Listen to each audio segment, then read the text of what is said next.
সকাল সকাল উঠে কি মাথায় ভূত চাপলো বন্ধুরা, রিলস করব। তো দেখো বাইরে কি বৃষ্টি, ওরে বাপ রে বাপ। আর তার মধ্যে ওড়নাটা নিয়ে পুরো ভিজে গেলাম। মানে সকালবেলা দিনটা কি আর বলবো, বৃষ্টিতেই কেটে গেল আর ভিজেও গেলাম। তো একদম বাইরের ভিউটা দেখাচ্ছি। দেখো ওড়না তো আমার ভিজে গেলই। বৃষ্টির জল পেতে কি ভালো লাগছে, দেখো দারুণ লাগছে। তো আজকের ব্লগটা এই বৃষ্টি দিয়ে শুরু করলাম। প্রচুর কাজ আছে, এখনো কিছুই করিনি, কেন জানি না। আজকে একটু সময় পেলাম, ভাবলাম দুটো তিনটা রিলস করবো, আর সাথে বৃষ্টির জল নিলাম। তো দেখো বাইরের ওয়েদারটা দেখা। গুড মর্নিং ফ্রেন্ড, আশা করি সকলে ভালো আছো। একদম বর্ষাকাল সামনেই চলে এসছে, দেখতে পাচ্ছ কি অবস্থা।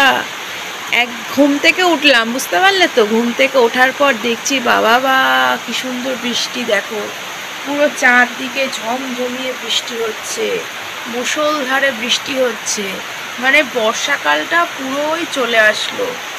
তো সকালবেলা এইরকম ওয়েদার মন্দ লাগছে না। দেখো কি আওয়াজ বৃষ্টি। সকাল সকাল চলে এসছি বৃষ্টি দেখতে। আহা, সকাল সকাল বৃষ্টি দেখতে কার না ভালো লাগে বলুন। বেশ, এর মধ্যে যদি ভিজতে পারতাম বন্ধ হতো না। ভিগি হুই হে বাত জল রহি হে। তো ভাবলাম, ইচ্ছা হলো একটু কাজ করে রেডি সাইডে হয়ে আছি। দেখো বৃষ্টি কি সুন্দর জল, দারুণ লাগছে। সকালবেলাটা এই করে শুরু করলাম। তো একটু হাতে সময় আছে, চলো একটু চা খেয়ে নিই। তার কারণ এরপরে আবার পরপর সিরিয়াল কাজ আছে। ঘুম থেকে উঠলাম, বিছানাটা একটু গোছ করলাম, আবার এই ব্যালকনিটা পরিষ্কার করতে হবে।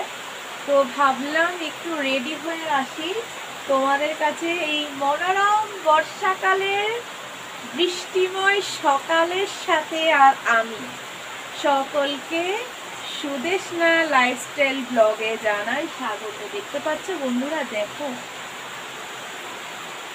বৃষ্টির জল, একদম মনটা ঠান্ডা হয়ে যাচ্ছে। ছাতা নিয়ে থাকলে খুব ভালো হতো, আরো একটা ছাতা নিয়ে আসি। পুরো ভিজে গেলাম। বাপরে বাপরে বাপরে, খুব জমজমাটি বৃষ্টি। না গো, অনেক কাজ আছে গো, আর থাকা যাবে না। পুরো অঝরে বৃষ্টি, জানি না কি করে কাজ করতে যাব। অলরেডি লেট হয়ে গেছে, ঘরটা ভাত দেওয়া বাকি আছে। তো দেখবে রিলস করতে কি কাণ্ড, ওনাটা পুরো চুরু চুরু ভিজে গেল। তাতে কি আছে, একটু মনটা কি বলবো, একটু মনের শখটা মেটালাম। তো বন্ধুরা পরে আসছি, প্রচুর কাজ আছে। সাত সকালে জলে তো ভিজে আনন্দ করা নয়, বিনিময়ে এই জায়গাটা পুরো আবার মুছতে হবে। উত্তরবঙ্গের অদ্ভুত পরিস্থিতি কি জানো, একটুখানি আগে বৃষ্টি হলে পরক্ষণে যে বৃষ্টিটা থেমে যায় আপনি বুঝতেই পারবেন না। তো বন্ধুরা চলো ঘরের দিকে যাওয়া যাক। বিছানাপত্র তো পরিষ্কার করেছি, আর সকাল বাজে এখন ঘড়ির কাঁটায় মোটামুটি 8:45, 9টার দিকে বাজে। এর মধ্যেই রান্নাঘরে চলে আসতে হয়, কিছু করার নেই। সকালে বলেছিলাম চা খাবো, কিন্তু চা খাওয়ার সময়টা পেলাম কই। আর সেই কালকে চিকেনের প্রেশার কুকারটা রেখে দিয়েছি, তার কারণ এখন মাজার বিশ্বাস করে সময় নেই। পটল আর আলু দিয়ে সেদ্ধ দিয়েছি ভাতের মধ্যে, সময়টা কম, তা ভাবলাম সেদ্ধ খাওয়া প্রয়োজন। আর অন্যদিকে দিয়েছি হচ্ছে ঢেঁড়স ভাজা, আর একটা একদম অন্যরকম রেসিপি রান্না করছি, সবজি রেসিপি। দাঁড়াও দেখাচ্ছি, একদমই ইউনিক রেসিপি। আলু, বরবটি আর ঝিঙে দিয়ে একটু ঝোল টাইপের করছি, সাথে একটু বড়ি অবশ্যই দেবো। যারা মশলার জলটা দিয়ে একটু কষু। আসলে কি বলো তো, দেখো আজ তো এমনিতে শনিবার তো নিরামিষ। তো ভাবলাম একটু অন্যরকম ট্রাই করা যাক। আমগুলো পচে যাচ্ছে, কিন্তু কিছু করার নেই, গরমের ভাব।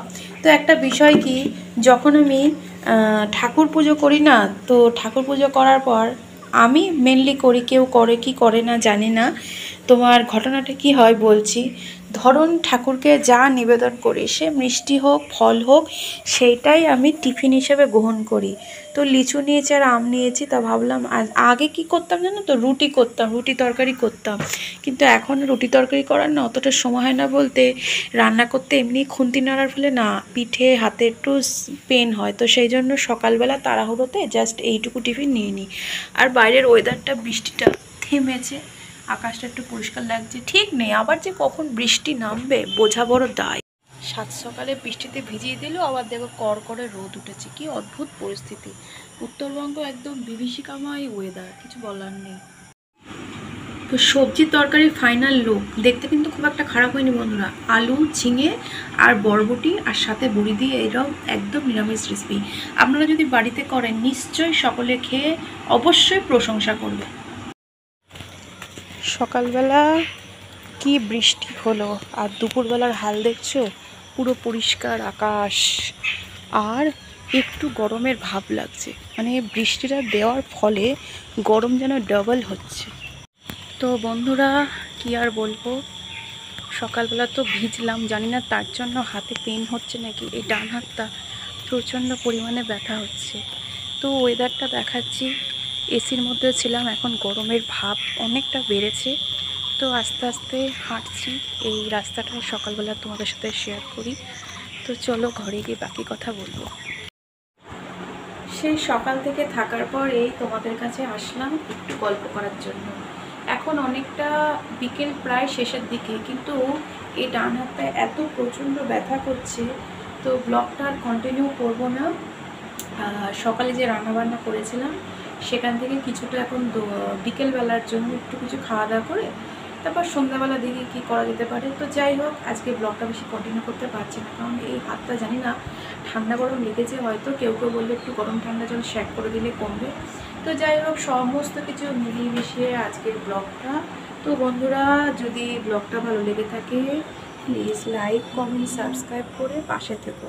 আর বিকেলের আলো, বিকেলটা খুব সুন্দর লাগছে, আপাতত মেঘলা আকাশ, দেখা যাক আবার বৃষ্টি না হয়। সকালবেলা যা বৃষ্টি হয়েছিল। তো টাটা বাই বাই, সকলে ভালো থেকো, দেখা হচ্ছে পরবর্তী ব্লগে।